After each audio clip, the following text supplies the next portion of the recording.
আজি পবিত্ৰ কৰম পূজা। চাহ জনগোষ্ঠী আদিবাসীসকলৰ পবিত্ৰ উৎসৱটি হৈছে কৰম পূজা।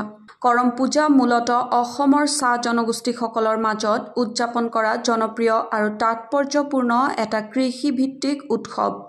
অসমৰ চাহ জনগোষ্ঠীৰ লোকসকলে প্ৰতি বছৰে ভাদ মাহৰ শুক্লা একাদশীৰ তিথিত অতি উলহ-মালহেৰে পালন কৰে কৰম পূজা। উল্লেখ্য যে কৰম পূজাত ল'ৰা-ছোৱালীৰ পৰা বুঢ়া-বুঢ়ীলৈকে সকলোৱে মতলীয়া হৈ পৰে।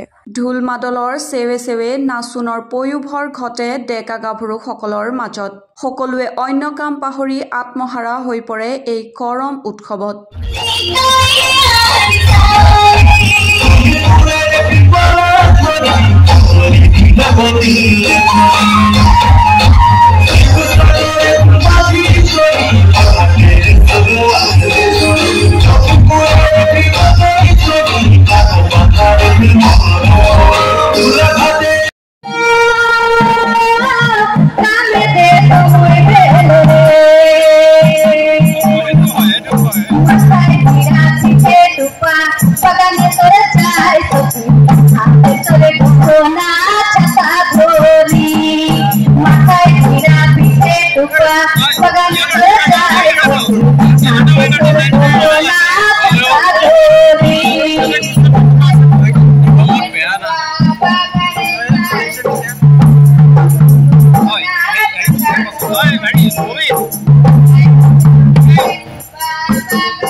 News desk, news wide Assam.